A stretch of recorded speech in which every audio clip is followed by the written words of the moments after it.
Good morning. Good morning, everyone out there.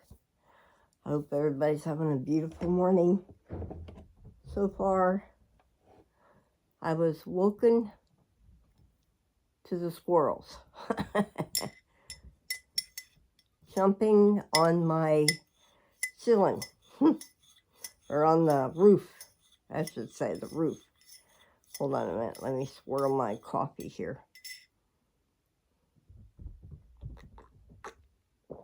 Oh, that first cup of coffee, the first cup of sips.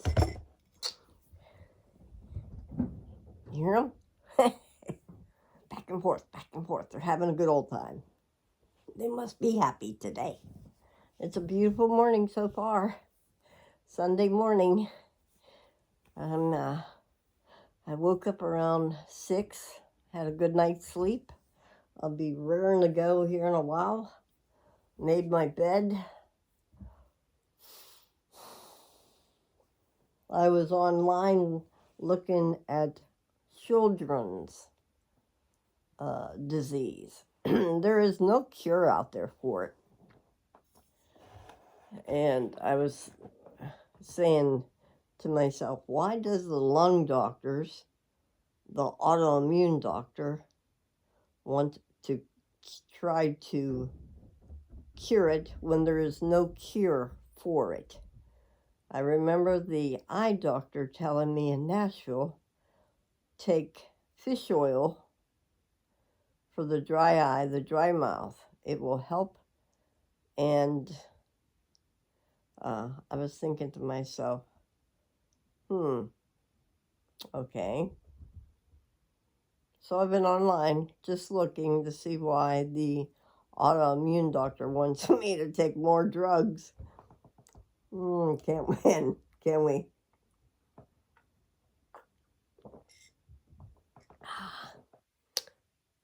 So we got a newcomer.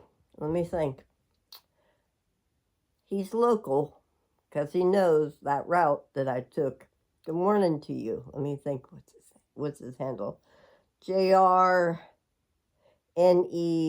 Did I say it right? NEFF, or yeah, I think so. Good morning to you, honey. He says he knew the route I was taking, 128 and 641. Yeah. And then he saw me in Alabama, and he says, McDonald's is to the right or the left. I can't remember which one he said. And then he says, Pickwick. I said, yeah, that's down on 128. I asked him, and then he asked me if having a CB. I said, honey, I used to have a CB. My handle was Daisy May. And I told him who Paul was and where Paul had a CB shop and everything. Yeah, Paul was my Yankee best friend. That's all I can describe on that.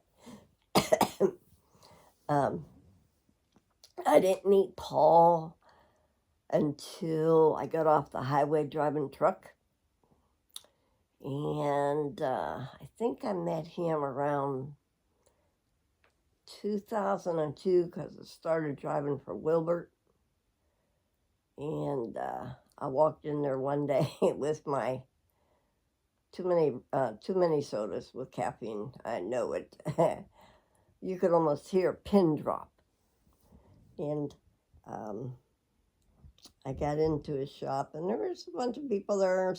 Peggy was behind the counter, and there's Paul was way over there in the fall corner, and a lot of guys in there. And I walked in there, and I put my radio down on the counter, and the girl behind the counter got real smart with me. You don't do that when I have so much caffeine in me. I wanted to come around the corner and slap the hell out of her, but I didn't. It was when I was younger.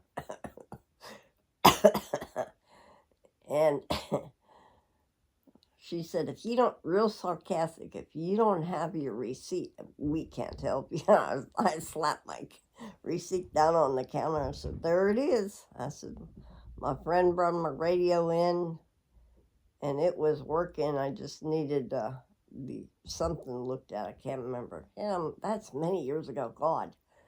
And and I said, "Hey, you ponytail man," and he whipped around, and he had his arm in a sling, his right arm, and he said, "Yeah, woman." And as soon as that "yeah, woman" came out of his mouth, I said, "Oh, damn, another Yankee here." Oh, hold on a minute.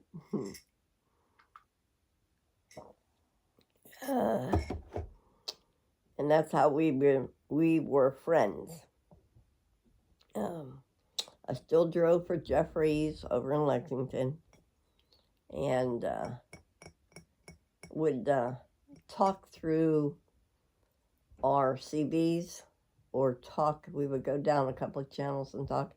Now, his little CB that he had on the shop, he could talk. He had like a skip. People that don't have CBs don't understand that.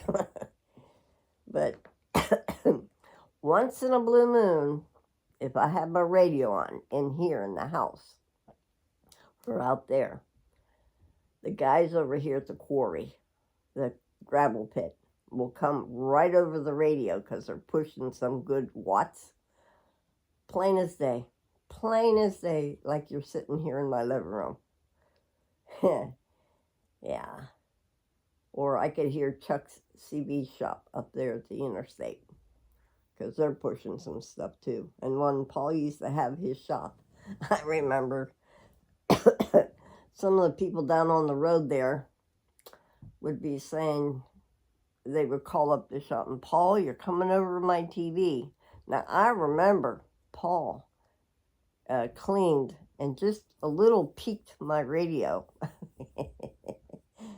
And I was coming through Centerville, and Centerville has the courthouse up there. And I came over the loudspeakers at the courthouse, inside the courthouse, talking to Paul. And one day, the cop up there stopped me in my medical van. He said, "Are you Daisy May?" And I'm like, "Well, how does he know my handle?" He said, "You know, your CB radio is broadcasted all over the courthouse." I'm like, "Oh, shit." And tell Paul, "I think we need to tune my radio down a little." Why? I says, "I went through the courthouse. Go through the courthouse. I went by the courthouse, and everybody in the courthouse heard me." So, yeah. Yeah, I still have my radio out there in the shed. And I got Paul's too. When Paulie was very sick,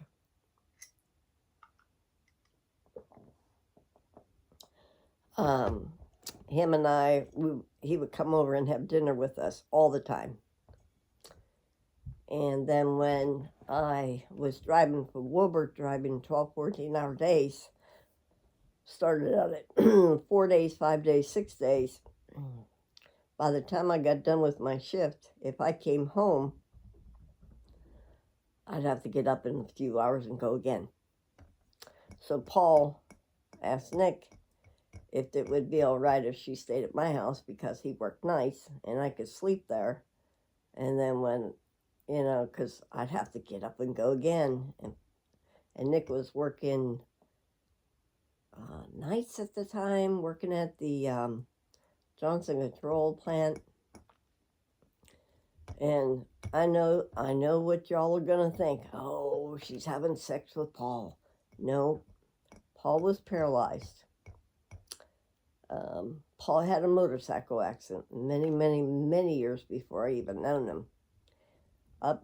Every time when I come to Highway 48 there at Centerville, they put a brand new red light. Every time I go there, I'm thinking to myself, that never used to be there. I think Paul was coming from Centerville up to Highway 48. It's real windy and twisty. With this helmet, I don't know if he had his chaps on or anything, but he was coming up the hill, and somebody in the other lane, like they don't do that around here, of course not, came down in his lane and hit him head on.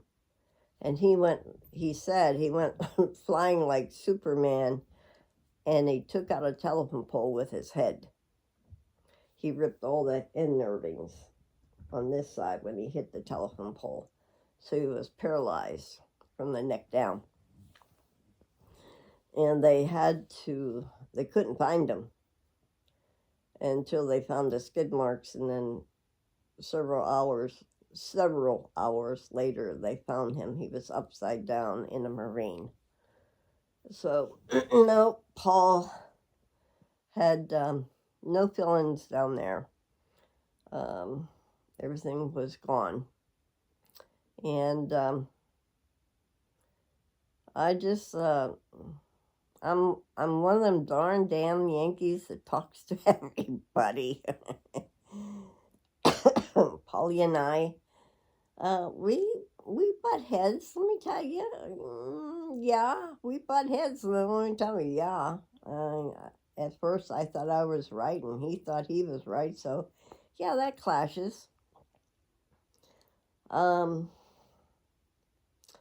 Yep. So then we went our separate ways, and then we came back, and then he says, "Hey, I'll make you an offer." I says, "What's that?" And he said, "If you clean my house, you can stay here free of charge." And I'm like, okay, I could do that and wash his clothes, because he had no place to wash clothes. That's before he came to the shack. Oh my God, that shack. They should just tear that thing down. He used to live in a trailer over off of Piney. I think, yeah, that's where that's where he had a trailer, and the trailer was not in good shapes. Oh, wait, here comes Bina. Hey, Bina, we're going on a road trip today. You can't bark. You can't bark, Bina. You ready for the road trip later? You're not looking at Mama? Where's your brother? It's okay. We're talking about Paul. Paul, yeah, I need to go there sometime. Oh, hi, you gonna come up? Come on, you come up. Come on, let me move everything. Hold on. Hold everything, everybody. Hi, Bina. There she looks. She's going on my bed. Where are you going? Here, let me move this out of your way. Where are you going, fat girl? I just made my bed, girlfriend. She didn't want to see me. She wanted my bed. Yeah, Paul lived in a trailer. I remember going over there. And I said, Paul, you need a place closer to the shop to keep an eye on it. And I opened my big mouth and put my foot in mouth. Well, they had this little shack next door.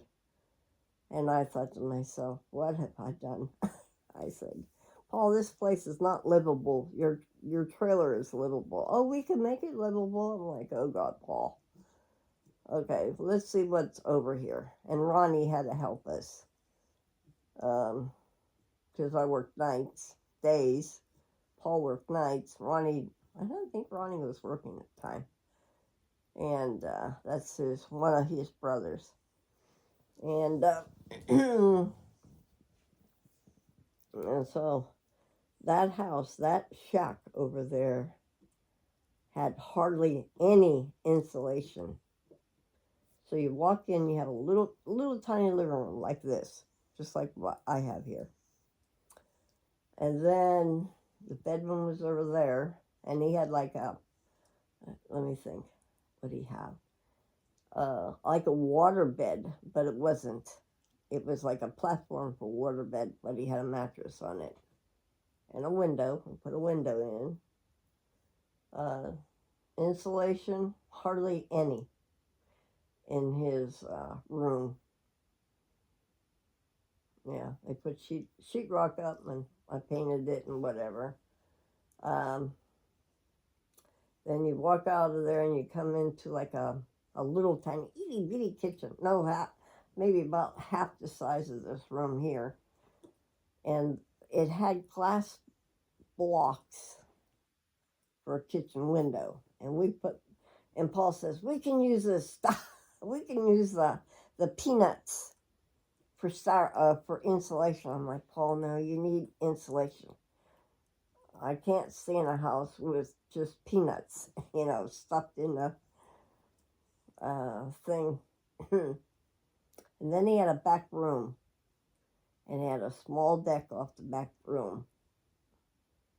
And then he had a little tiny dining room. That little table over there, right there in the corner, I bought for him. We had, oh God, I don't even know what we had on it at the time. And I had a table too. It was like a matching set. And then the bathroom. Well, we went up to the place off of 641 and got a bathtub, and it was cracked. Part of it, I refused it and told the guy to take it out of the truck unless he gave us a better deal, and he came out and gave a better deal on that thing. And then we put it in the back of the truck and brought it home. And so he had like a bathtub with a shower and the commode, and a little tiny vanity. Well, we made it work for him. I had no idea I'd be staying there. I had no idea I'd be staying there. But before I started working for Wilbert, we went to visit his friend Kenny up in New York. And then he asked me to be his beck and call. Oh my God. That's when I first met him. He was getting an award for being, let me think, what was it? God, this brings back memories. A VFW. He was getting an award for being the highest, whatever, VFW dude, whatever they do. I can't remember.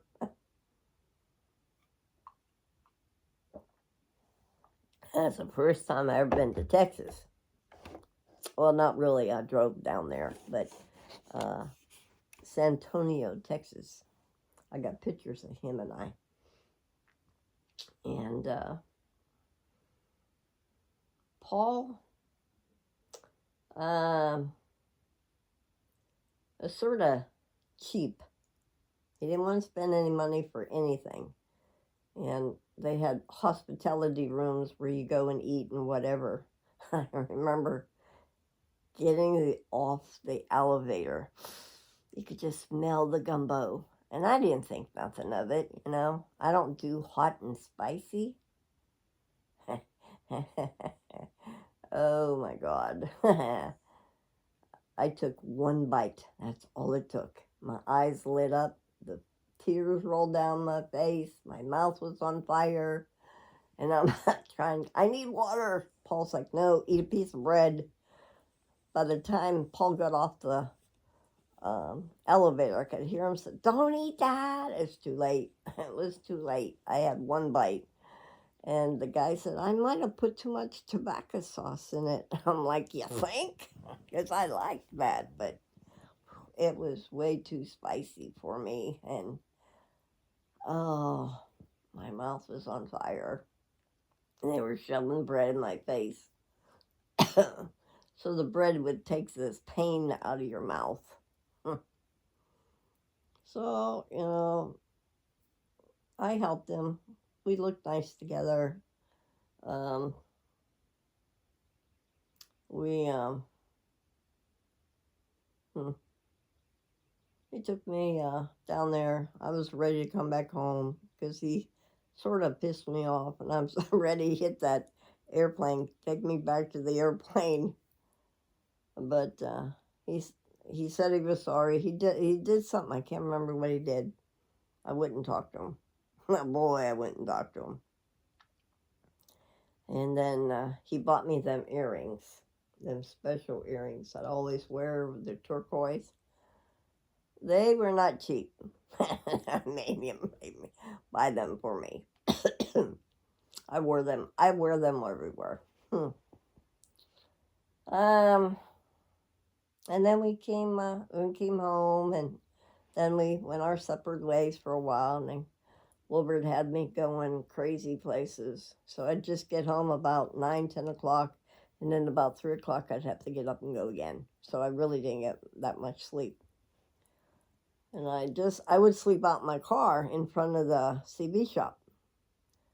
And then Hawkeye, one of the other guys over there, would say to me, "Why are you out here?" I was like, because 10 o'clock came around and I just got in and did my paperwork and find out where I was going. And I said, "I can't go anymore, Hawkeye. I'm don't want to get back out on the road because I just can't do it."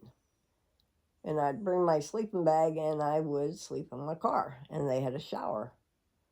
And I asked them if I could use the shower or go over to the truck stop and take a shower every morning.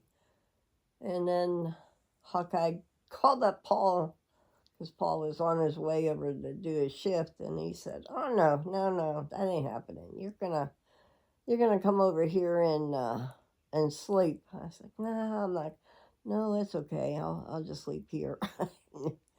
Well, all I remember is Hawkeye and Paul escorting me over to the shack, and I stayed there, and he worked nights, and I slept while he was over there at the shop.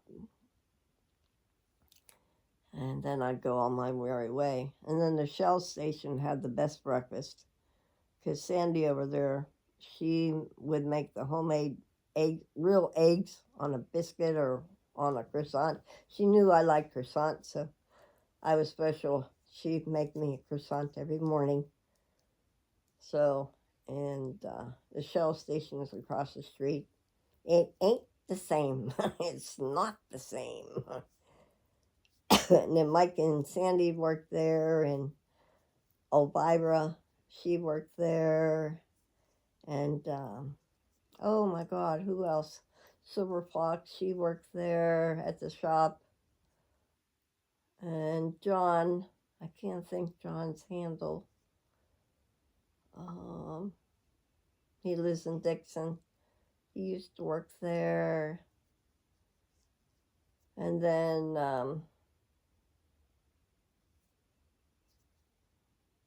Polly. I told oh, Peggy was there. I think Peggy was doing something. I don't remember what Peggy was doing, but she left and he asked me to help with bookkeeping. And I'm like, "No, Paul, I'm not doing bookkeeping. No, is not my cup of tea. I do my paperwork. I'm not doing your paperwork." And so Paul, it's crazy. Let me tell you, Paul had a business in his name, but he was on TennCare. Get that one. And I told him, "Someday, Paul, that's going to catch up with you. You're frauding the government. You know how that works." And whatever. I'm like, not whatever. And I'm like, I don't know if I don't want to deal with something like this, but the shop, I feel the people were stealing from Polly. And Jack was a bookkeeper at one time. and he had something on Paul, or Paul had something on him.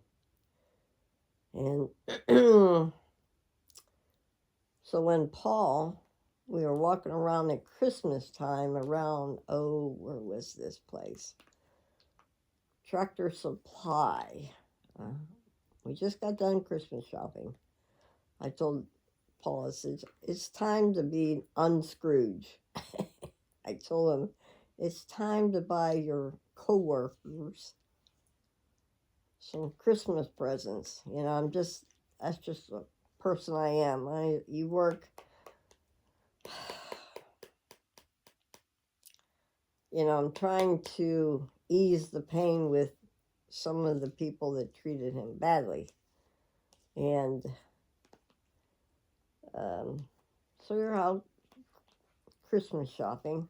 And then I left there on a Sunday. Was it Sunday or Saturday? Saturday. I left there on the Saturday. And I told Paul, I said, I'll call you in the morning when I wake up. I'll come back here. I took his clothes and I came back here. And I called, when I woke up, I called all day Sunday. Then I called over to the shop and I said, go break the door down. Something's wrong with Paul. He ain't answering his phone. His brother Johnny went over and crawled through a window. And he was paralyzed from the neck down. And a big puddle of blood on the bed. And by the time I left here, I called 911 to go get him at the shack. I got to his place. The people there to pick him up and take him to the hospital, he refused. Oh, hell no. Oh, no. Hell no, you ain't refusing. I said, Paul, they said, well, we can't take. I said, oh, hell yes. I said, you got me worried and I called you and you never answered. You're getting your ass on that stretcher and you're going to the VA or wherever. And the guy in the ambulance says, you won't be able to catch up or stay up with me. I said, does he know who the hell he's talking to? Probably not. When we pulled into the VA, I was right behind him. And we're in the ER together. And my best friend, Robert Fox, is up there with Paul right there. I could hear his voice, and I'm thinking, why in the hell do I hear that voice? And Paul's in the ER at the VA, and I'm thinking to myself, what the hell's going here? And I peeked around the corner, it's my best friend, Fox. I just shook my head. I said, why the hell are you here? He says, I gotten sick, and I came here, and I'm like, oh, God. So I got my friend Fox on one side and Paul on the other side. And Marshall wasn't there yet. Hold on. I gotta find some Kleenex. Hold that thought.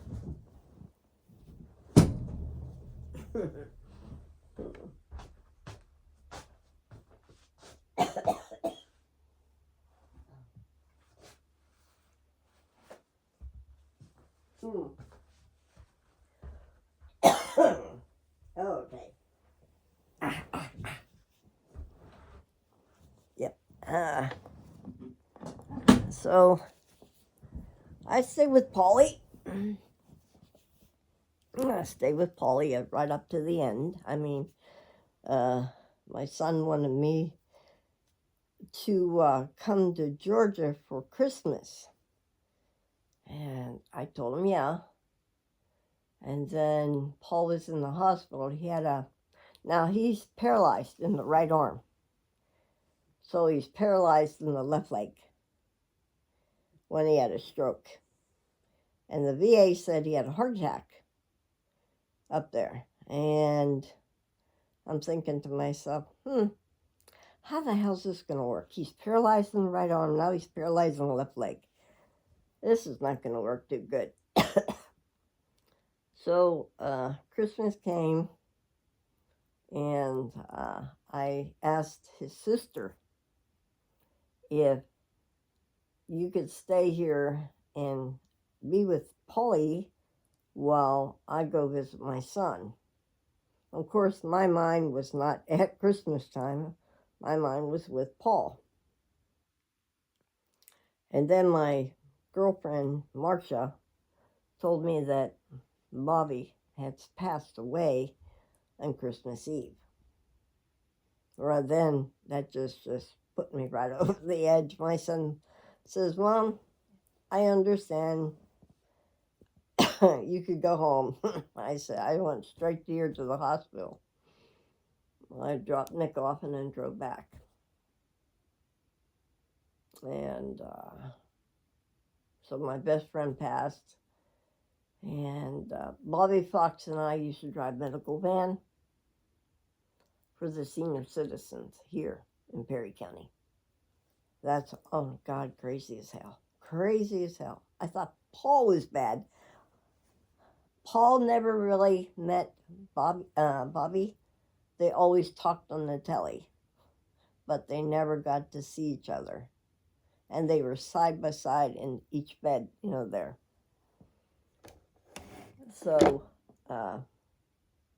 his ashes and Fox's ashes are together. I didn't want them to be lonely, so I got them together.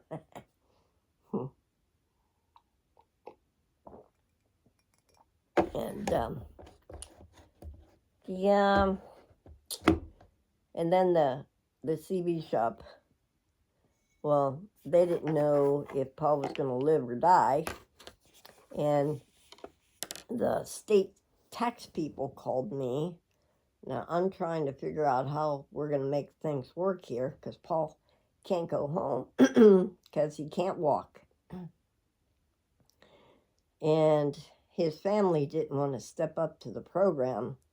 And I called Nick and I says, we got two choices. He's going to be homeless because he can't function now, having paralyzed arm and paralyzed leg.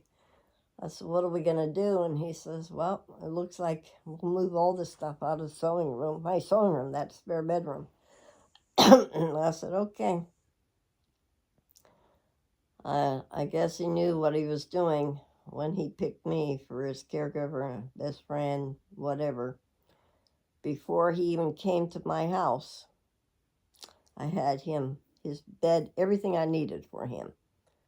Because I said no to the people that would tell me no. And I said, that ain't happening. I said, before I bring him home, he's going to have all this stuff at the house. And he did. He had everything that I needed to take care of him in that room. Paul, so we're down, back up a little bit. So we're I'm in Georgia. And by the time I get here and he calls me and he says, oh, I've got bladder cancer on top of this too. I was like, God, when it rains, it pours, don't it? And with Vanderbilt being next door, he had a very good bladder doctor. I do say that. Took good care of him. So we had to go from the VA, and I wanted to bring him here to Parsons. It's a rehab place. And they were sick. I couldn't bring him there just yet. So we went to Bordeaux in Nashville. And what a whole hell place that is for our veterans. That just makes me sick, that how they treat our veterans in a place like that. I never left Polly's side. No. Polly couldn't get up. He had a sore about as big as my fist in his buttocks because they made him lay on his backside instead of rolling him. Or I gave him a shower. These people up there wouldn't give him a shower. I had to give him a bath and clean him up. I couldn't stand it. And I said, that's it. You ain't touching him. He's my responsibility on taking care of him. I took care of him for good almost 6 years until he died. And yeah. Yeah. So when after Bardo, I said, we're leaving here. I don't care even if I have to take you here to my house. We're coming home. And they loaded him up in the car. And I brought him all the way down here to the nursing home in Parsons, where the Chinese restaurant is, right there. And they unloaded him and put him there. And that's when he was learning how to walk. They got him a brace for that leg. And he was just learning how to walk. And then the people at the nursing home said, you can't take care of him. I said, you don't know me. I'm going to take care of him. I told Paul, don't you dare sign a damn thing. I had Mr. Ivy come to the nursing home, and he signed papers for giving me a power of attorney over him. I had no idea what the hell I was getting myself into. Oh my God. Oh my God. Well, we did it. I mean, Paulie was in the nursing home, and Mike and Sandy come to over there at the nursing home. And I had Missy here with me. And Nick would take care of Missy when I would go over there. I'd visit Paulie every day. 2 times a day I'd go over there and be with them. And I remember Mike and Sandy coming over there. I brought Missy over there. And after realized who Paul was, she was so excited, And Mike and Sandy said, are you ever coming back, Paul? And I had to tell Paul very nicely that your business is no longer a business. And he just about flipped out. And I says, Paul, you can't take care. You had more money going out than you had coming in. And the people, you were bouncing checks left and right. So I just closed the business. I told them, come close it. And they all hate me for it, but I don't give a rat's ass. So Paul had to have before I could bring him here, he had to have his bladder cancer removed. March the 3rd is the day he moved in. That's the day of his surgery. So I took him from that nursing home straight up to Vanderbilt, stayed there with him till he had his surgery, and brought him home, and he never left here. He stayed here with me the whole time. Matter of fact, I got him service connected, and never took no for an answer. And maybe that's why I'm pushy. With Nick's not service connected at all. He's been on nuclear power submarines. I said, and he said, I'm not going to lie, I feel good. I said, yeah, okay, whatever. Hold on, let me get a bite. But, yep. So Paul moved in. When he got service connected, everything opened up for him. Everything. Then he got his teeth pulled, he got dentures. He got his power wheelchair still out in the shed. Batteries are dead. I need to get somebody to fix that or give that to some veteran that needs it. I got him a portable ramp. I had everything from bath chairs, everything. His bed, his new mattresses, everything for him. Because he still was suffering with the hole in his buttocks that they couldn't cure over here. So I had to take him to the wound center up there in Nashville and the wound center in Jackson. So we traded his car for that van. And I'm not giving up Ben because we both bought it together. And yes, it's on its last legs, but it'll keep on going. So Paul and I, we would go places. I mean, even if he was handicapped, like he was, now he's super handicapped with a leg, I'd take him to Florida to visit his friend Kenny. Or I'd take him to, we would go to, all the way to New York. We would drive all the way. Oh, it's beautiful up there. Just beautiful.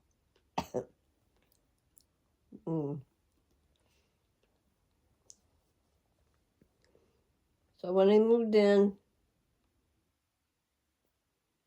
I don't think, it's many years ago. As soon as we moved him in here, now he just had a stroke and a heart attack. So this is March. May, he got a eviction notice from the guy he rented the building and the little shack. They're connected. And I'm thinking to myself, he can't go anywhere. I had Bard come over and keep an eye on him until I got back. I bought that shed out there that went on this side. And I took everything out of his house. And people were over there like, I didn't even know them from Adam. I said, you have no business being over here. This is not your property. And I had to call the sheriff and tell them people to get out of there until I got all that stuff out of there, everything. And there was one certain thing that Paul had under his bed. I hate going in there by myself, but I did. And Nick and Paul were here, and he says, it should be there. And I said, what am I looking for? First, he said, the gun. I said, what gun? I don't like guns, you know. He said, there's a gun under the waterbed and the safe. And I'm like, oh shit, Paul. I should have had Nick come with me, you know. And I looked and I said, Paul, I'm telling you, there's not a damn thing under this bed. And then he got worried, you know. So then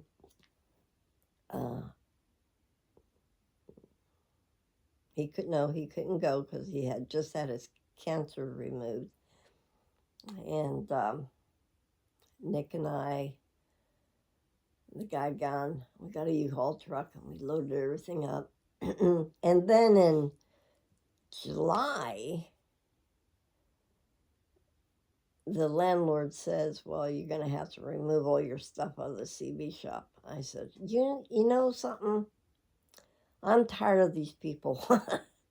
I said, they done pissed off the wrong Yankee. Because I stripped that building to zero. I mean, everything. I even took the South Tower, the big CB tower. I took everything. And Paul was there with me. But they already cleaned Paulie out. His co-workers cleaned him out already. They took everything at Paul's. They left a few CB radios, not much. But so I had people's CB radios under my house in garbage cans. Everything out in that shed. Oh God, I didn't think I was ever going to get stuff out there.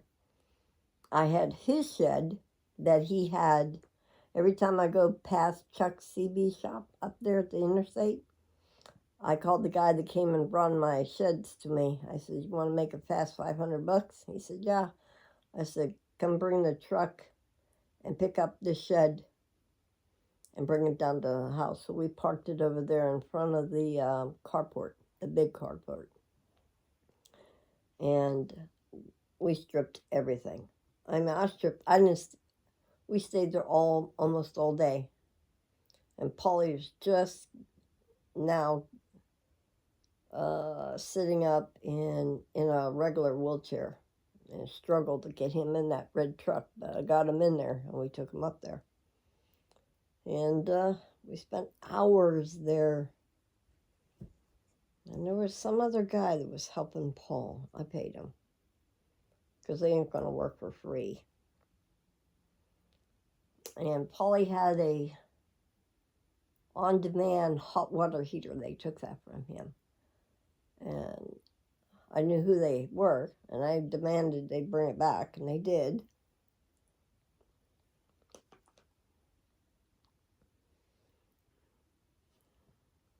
Paul didn't have hardly anything. I mean, he didn't. And he made sure that nothing was in his name. And I see why. I see why. Nothing was in his name because of his brothers.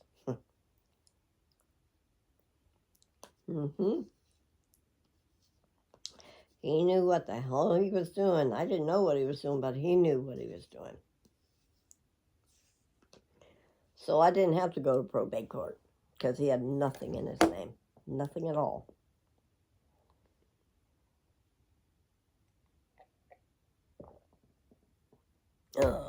Yeah. Yeah, I miss him. I miss him. I'm calling me Daisy. I miss him. Can I have my meds? Can I have my coffee? Can you go make me a drink? And he was a smoker. Oh my God, he was a smoker. But when he moved here, he did not smoke. He went cold turkey.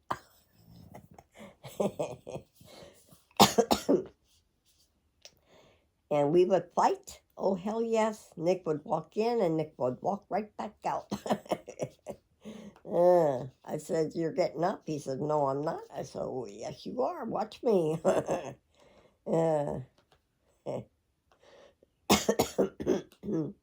I made him sit up every day for a couple hours, and then he could go back, lay back down or whatever. I remember him coming into this room before it was a room like this and eaten dinner with us, Made us Easter baskets for him, That spider plant is Paul's. That other plant is Paul's. They're still hanging in there. He bought that when he first moved here.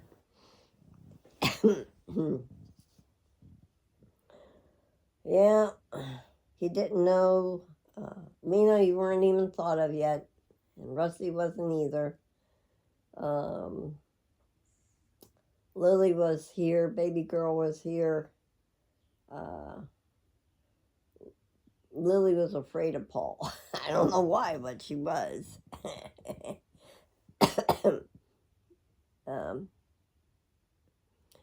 Yeah, I'm thinking about you, Paul. You must be close by. I've come a long ways. And then when he passed, oh my, that was hard.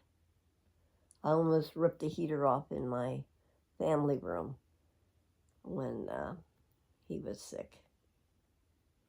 I remember going in there. I took him to the doctor. The doctor says there's nothing else we can do. And I'm like, this is not good. He stopped eating. He stopped drinking. He had a bag on him. I get him up anyways. And whatever he wanted, I gave it to him. I never,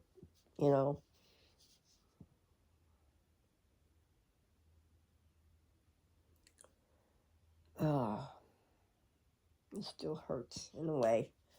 I could still see him sitting out there on the porch, sitting out there with him, talking with him, and he'd be like this, you know. When we had our place down on the river, he had this little RV. Oh, God. I was, Paul, I can't even get you up in this damn RV. Yeah, I want this RV. I was like, Paul. I said, okay, we'll see what we can do. And we talked to the guy and we bought it. I couldn't even get him up the steps. And the hell, trying to get him in that RV with a wheelchair. Oh my God, that was really hard. So I talked to a guy if he would come out and see how much would it cost for a deck, handicap shower, and a handicap room. And the guy was a crook, and he charged us on a Thorpe. Mark Thorpe was his name, and charged Paulie lots of money and me a lots of money. But now he's in prison for what he does, is charging people these crazy prices. And so Mr. Roy Nix and Mary Nix, I asked them before we even did it, if it would be the place where Paul was where Debbie and her boyfriend had a place. It was the river, like Paul's place was here, and like in front, like where the trees over there was the Tennessee River. Paul was just happy just to listen to the river boats go by, because he used to own all kinds of boats up there in New York. And they lived out there in the what is that, the bay out there in a shack. And he was just all happy-go-lucky. Just, you could hear the cigar boats coming down the river, and I'd be out, what kind of boat is that, Paul, and he'd tell me, and we'd sit out there almost all day and just watch the water, the people. He had a pontoon boat. We got him in the pontoon boat one time, and that was it because of his back, and he couldn't use it. But he was just happy to go lucky to be out there, out there on the porch watching. So Mary and Roy, I asked them if it was okay to build them a small little area, a handicap shower to take care of them, a little bedroom, and a little porch off of it. Well, the guy got carried away. I mean, really got carried away, and cost us lots of thousands of dollars. And Roy almost threw us out of the campground because of that. He didn't want Paul being there, period, because he was handicapped. I should have got him on grounds of discrimination, but I didn't. He had the nicest place, big porch. The camper was sitting there backwards. It was like gone in there backwards. Nick and I would cut the grass, and I would take care of Paul, and had a nice ramp going up. I wonder if they still have it there. I don't know. But I got him a bed, hospital bed, with the thing he would pull up, and his handicap shower was the best. I mean, it had the rain shower down. It was big enough and everything for his. I had a separate bath chair. He would give himself a bath, and it was nice. It was just right. Until one September, I noticed a change in him. And I thought, this is not right. Something's wrong. He had a rash all over his body. I noticed that. And I brought him home. We closed everything up there at the campsite. And when it would rain down there at the river, it was like a monsoon that would come through there. So the curtains that I made, like the vinyl curtains, I made them down at his campsite too, also. And there was a lot of windows. So I brought them home. I took them back to the VA nurse. I told the doc, I said, something's not right. Something does not meet the eye. I mean, he's not, I could tell if something's going on in his body. Because his body starts to swell up. And he said, well, he's not active. I said, no, that's not it. Something's not right, you know. And they couldn't tell me what was going on. And that September, I knew. I just knew that he wasn't going to be around here much longer. I don't know why. I just knew it. when I was on my way to get a flu shot, Paul looked over at me. He says, you going to church? I said, no, Paul, I'm not going to church. Why would you think you're going to church? And that's when I knew right then that he was dying. So he was Catholic, and I called up the preacher over in Holenwall and asked the preacher if he would come over and ask Paulie his last rites, you know, how you do that. And the preacher was from Dublin. He was Irish. And Paulie is from Germany. No? Is it? No, from the UK, where Joy's from. England. He was born in England. And never, ever got his citizenship. I said, Paul, aren't you going to vote? No, I can't vote. Why? He said, I am not a citizen, but you served in the Vietnam War. What's wrong with that picture? He said, no, I can't. I never got my citizenship. Oh, my God. I thought, well, this is crazy.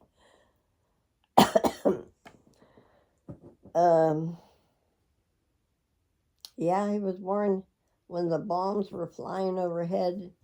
His mother was from England, and his father was from here, United States. And he was the cutest little baby ever. He had curlies, real curly, and a little button, I don't know, a little dimple here and here and here. I got a baby picture of him, and it came over. But, yeah. So the Irish priest came, and, you know, of course, I had to leave the room, and I was listening to him, and the priest was trying to give Paul his rights and everything, or, you know, tell him. And he said, do you know why Daisy called me? And he said, no, I don't know why Daisy called you. He says, because you're dying. And Paul says, really? I'm dying? I need to go and do everything, you know, places I need to go and see. So after he left, and Paul was starting to tell him stories when he was a kid, you know, what he did, you know, and him and his brothers and everything. And it just, right then and there, I knew that he wouldn't have much time. So they put him on hospice care. Hospice care, I'm sorry, they didn't really do much for him. Nope. Here in town, in Linden. And what else? Paul wanted to sit up first. I brought him out here on the porch, and he said, can you make me a drink? I said, sure, I can make you a drink. And he had his big mug and holding on to it, and I had to strap him in so he didn't fall out of his wheelchair. I had to put his vest on him and connect him like a baby, you know. And he was just starting to, I don't know,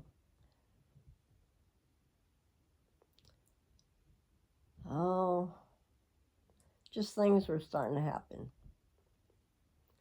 You know, I didn't need to see this, but I did. I could talk about it now. I couldn't talk about it then. When people are passing, you just know it. So if I cry a little, I don't mean it. It's just, it's still touchy. Let me think how it worked. I'll say this. So when Paul was on his last days with me, everybody knows Paul. Nancy knows him up there in California. Paula Joe knew him, and Ginger knew him. So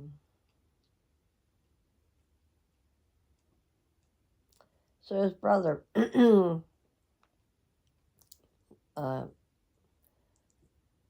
Johnny and Ronnie stole from Paul, and Paul didn't want nothing to do with them. And I called them. I called Chris. I says, I think you need to come here and visit with your brother. Paul was the oldest out of all the other kids. And I called Billy and Jimmy.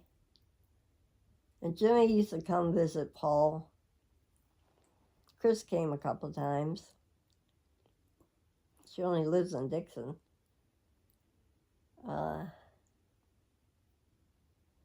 Billy,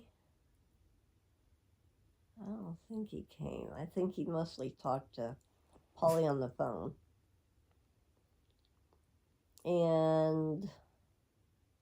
But Johnny and Ronnie were the babies, and they were my age. And I called them, and Ronnie came and visited Paul. And of course, Paul was out of it by then. And he was talking right before he left. He goes, I'd like to have that wheelchair. I looked at him and I said, if you're not a veteran, you will not get that wheelchair. So then he left, and him and Katrina was her name. I don't have nothing against them or anything. It's in the past, but they wanted to remove Paul from here. I called him. I said, oh, he goes, well, Trina's a nurse. I said, no. Paul moved in here. Paul will stay here until he passes. They didn't like that. Oh, well. So one day, I moved everything out of that room, put in like a sofa, little bit like this, but a little wider. And I would stay in there with him. And then we were watching TV one day, and he goes, what was he saying? Angry animals. And I'm like, everybody's quiet. The dogs next door, we have people next door. They were loud. They had 7 dogs. And our dogs were sleeping, and his dog was sleeping. I said, what do you mean, angry animals? He said, angry animals. I was like, okay, that was one day. This is in September, October. This is end of September. And then we're watching TV together, and he's going like this, back and forth. Wee, wee, wee. And I'm looking at him, I'm right here, right beside him, and I says, Paul, what are you doing? I'm riding my bike. Wee, wee, wee. And I'm like, they say when you're passing, or when you're real close, you go back to your childhood. God heaven help my childhood. But, yep. Then the next day I come into his room. Now, I walk in, his bed is as high as he could get to the... Paul, what are you doing? He said, I can reach God here. I knew right away God was close. He was up there, to bring him back down and give him his medicine. Well, by that time, he wasn't taking his medicine. He wasn't taking anything. No water, no nothing. And they had him on morphine, but he hardly took that too. And, well, it just... And then he had... one day he came down with diarrhea. It was so intense, diarrhea. Every time he messed himself, I washed him up and cleaned him up, and just kept him clean. Well, we went through diapers, and he had to wear diapers. And he said, I'm sorry. I said, don't worry about it. That's what I'm here for, Take care of each other, whenever. And then he looked over and he said, Daisy, am I dying? I said, yes, Paul, you're dying. That was the hardest thing to say to him. Tried not to cry or show any kind of sign that it was close. And the next morning, the same thing. He'd come back in his room. He'd be up to the... Are you talking to God yet, Paul? Yep, I could see God up here. I bring him back down. The third day, did the same thing. Now, this is October now. We're in October. And I went in to check on him. And then he was convulsing. I called Ann. First thing I did, roll him over on his side. I rolled him over on his side, and he had all the black stuff coming out of his nose and ears. And I told him I loved him. And sorry this happened. I'll miss you. We'll all miss you. And he took a deep breath. He died in my arms. And that was it. And that right there destroyed me. Yep. And then I called the doctor. And I called the people to come get him. And I know it's not funny then, but the guy came and said, how do you want to put Paul's clothes on? And said, hell no, he came in butt naked, he's going out butt naked. Just wrapped their sheet around him. Wrapped the sheet around him, and he took one of Missy's stuffed dog Blue, a stuffed animal that was called Blue, went with Paul. And then I got the sheet back, and Blue came back, and I said, so Missy never left his side. Missy stayed with him the whole time, even when he passed. And that when they took Paul out of here, that heater in my living room almost ripped that heater off the wall. And then they say when somebody passes away, then all the, what is it called? The people from out of the woodwork come out, try to take things from Paul. Paul had nothing in his name, nothing. So that didn't work. Then they wanted to know, his sister and brother wanted to know when we could go over and see Paul, and when we were going to have him. Now, Paul, before he moved here, he was going to be cremated. We had that all taken care of.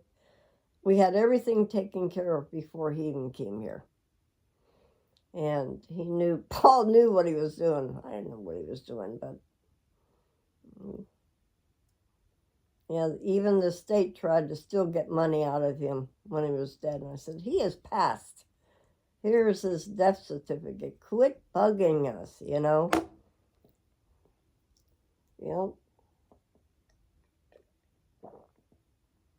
Now, Paul's over there on ice and in Waverly. and their machine is broken. The brothers and sisters are like, one sister, all brothers are like, when we could go see Paul? Well, you can go see Paul anytime you want. There's nothing I could do. The machine is broken. When I find out that when they give me his ashes, then I'll let you know. So he belonged to the VFW in Dixon, and they had a nice little thing. And then Paul, wanted to be buried up there with his mom and dad in Dixon. So I got him a real nice cemetery stone with everything the veterans get. And he's buried beside his mom and dad. And the day of the funeral, we went there. Of course, I'm the little one out of the bunch, and everybody's taller than me. And, oh. There she is. Yep, Lena's over there. There's the Lena. I was looking for you, baby. Bubba still got his collar on? Of course. Is he coming to visit Mama? Bubba, you come to visit Mama? Nope, he ain't coming to visit Mama. Is he? Yeah, he's still mad at me because I put his collar on.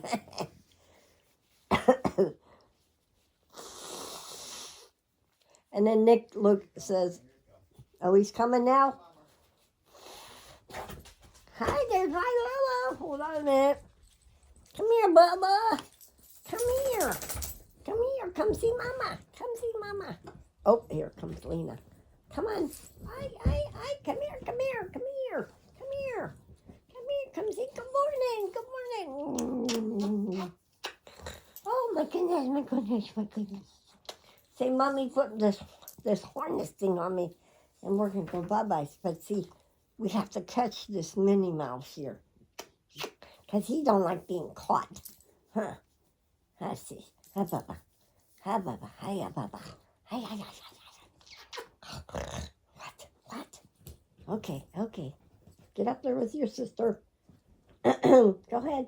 You can get up there with your sister. What? Oh, you're chubby. You need a bigger. We got to get you another harness. Yep, it's on its way, Bubba. It's on its way. His harness says, oh shit, I'm lost.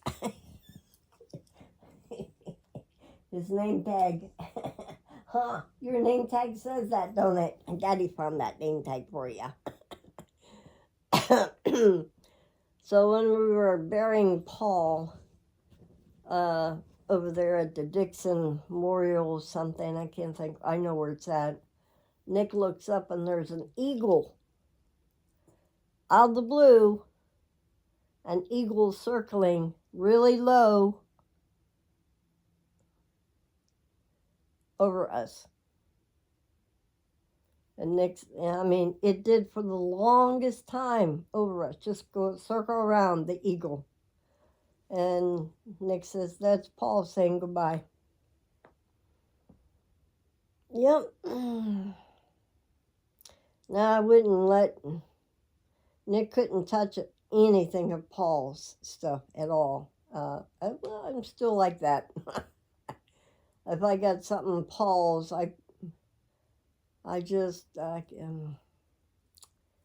it's only been 6 years, but it feels like yesterday. And I've known him for over, 2002. And he died on Ginger's birthday, October the 7th. Let's see, he moved in.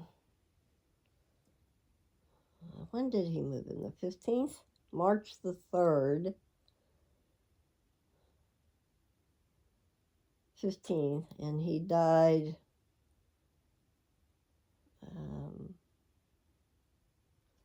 16, 17, 18, 19, 20, 21.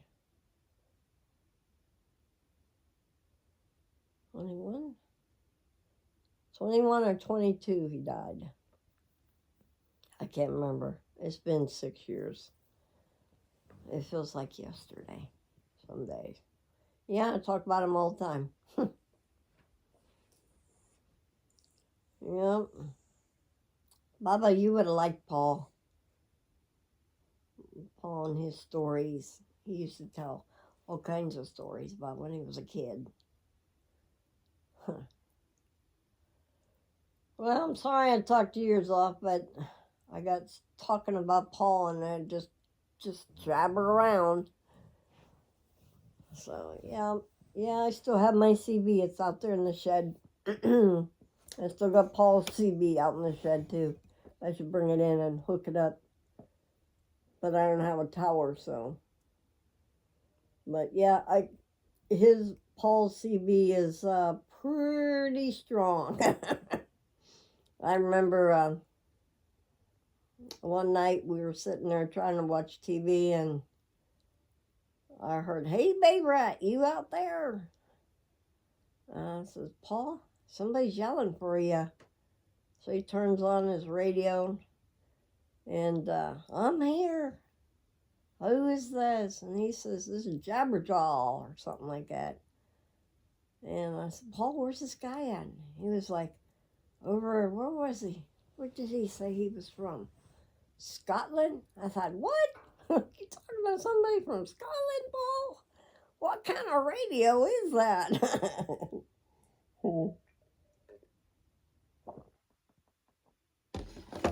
On a good day, you can get some good skips.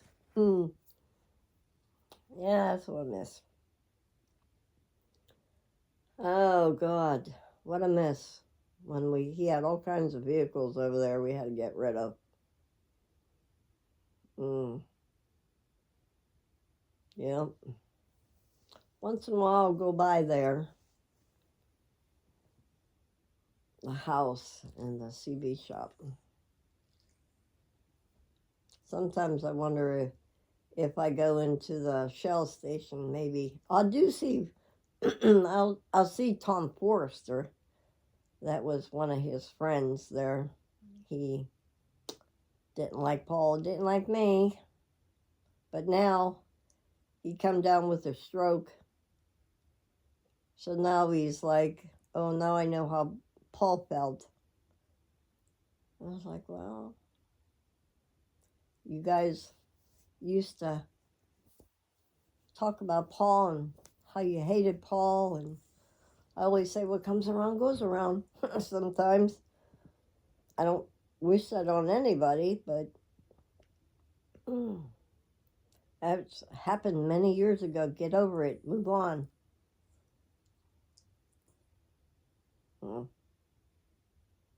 Well, listen, I done talked your ears off. I'm sorry. I'm having my coffee and my yogurt.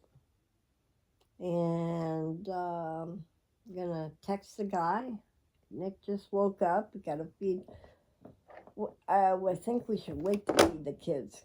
It's 2 hours over and 2 hours back. Because I don't want them to get sick and throw up. Oh, Baba. It's 8. So maybe we'll tell the guy we'll be there around 12 o'clock.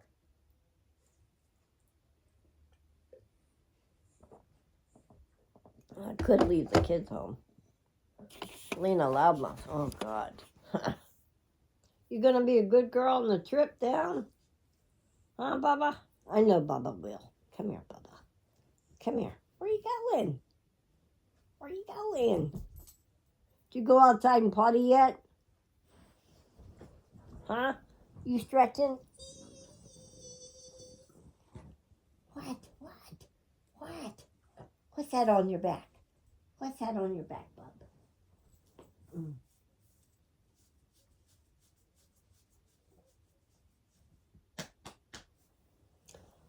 Well, I gotta get up and get a shower and everything. Everybody have a good day today. I'm Jennifer Duck.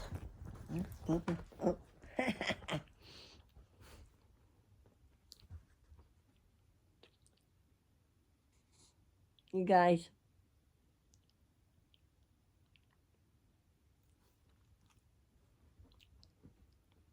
Don't mess up my bed, boo-boo.